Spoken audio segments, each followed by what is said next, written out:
ശ്രീ ശങ്കുട്ടിദാസ് അങ്ങേക്ക് പറഞ്ഞ് അവസാനിപ്പിക്കാം. ഇല്ല, അദ്ദേഹത്തിന് ശ്രീ സേനാപതി വേണുവിന് അവസരം കിട്ടിയില്ലെന്ന് അദ്ദേഹം പറയുന്നുണ്ടായിരുന്നു. അദ്ദേഹം പറയട്ടെ, ഞാൻ കഴിഞ്ഞ വട്ടത്തിൽ സംസാരിച്ചല്ലോ.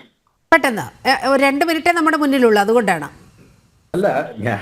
ഞാൻ പറഞ്ഞത് ഈ 2008 നടന്ന ആക്രമണത്തിന് ശേഷം പിന്നീട് അങ്ങോട്ട് NIA-യുടെ രൂപീകരണവും ഈ കേസിലെ പ്രതികളെ കണ്ടെത്താൻ വേണ്ടിയുള്ള ശ്രമങ്ങളെല്ലാം വളരെ വളരെ ആഴത്തിൽ അന്ന് മുതൽ തന്നെ ഇവരുടെയൊക്കെ പങ്കും ഇവർ മാത്രമല്ലല്ലോ, പാകിസ്ഥാൻ കേന്ദ്രീകരിച്ചുകൊണ്ട് ഇന്റർ സർവീസ് ഇന്റലിജൻസ് എന്ന് പറയുന്ന അവരുടെ ISI-യും അത് ആർമിയുമായി കേന്ദ്രീകരിച്ചിട്ടുണ്ട്. ഇയാള് പഴയ ആർമിയിലെ ഡോക്ടറാണ്.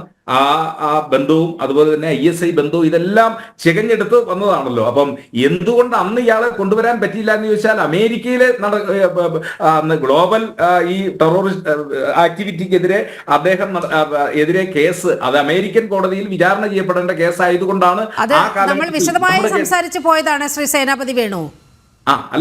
ഒരു ചോദ്യം ചോദിക്കട്ടെ, ഇതിപ്പോ ഈ തഹാവൂർ റാണയെ കേരളത്തിലെ കണക്ഷൻ എടുത്ത് വരുന്ന ആൾക്കാരുടെ ലിസ്റ്റ് കാണുമ്പോ ഇതുപോലെ ജയ് വിളിക്കോ? തഹാവൂർ റാണയെ പോലുള്ള ആഗോള ഭീകരന്മാർക്ക്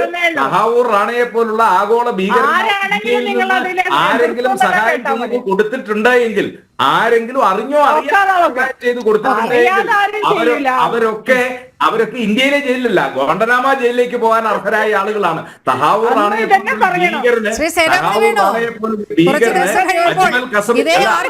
ഈ വിഷയത്തിൽ ഇതേ ആർജവം ഞാൻ താങ്കളിൽ നിന്ന് പ്രതീക്ഷിക്കുകയാണ്. ബംഗ്ലാദേശ് അതിർത്തി പങ്കിടുന്ന പ്രദേശങ്ങളിൽ നടക്കുന്ന വലിയ ഭീകര പ്രവർത്തനങ്ങൾ, അവിടെ നടക്കുന്ന കലാപം, മുർഷിദാബാദ് ബംഗ്ലാദേശിന്റെ തുടർച്ചയാണോ എന്ന വിഷയമാണ് നമ്മൾ സംസാരിച്ചത്.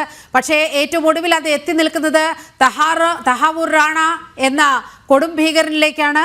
ആ ഭീകരനെ ഇനി ഇവിടുത്തെ ഇടത് വലത് മുന്നണികൾ വോട്ട് ബാങ്കിന് വേണ്ടി ഇനി അയാളെയും ഇങ്ങനെ വെള്ളപൂശാൻ നടക്കുമോ എന്നാണ് നമ്മൾ ഉറ്റുനോക്കുന്നത്.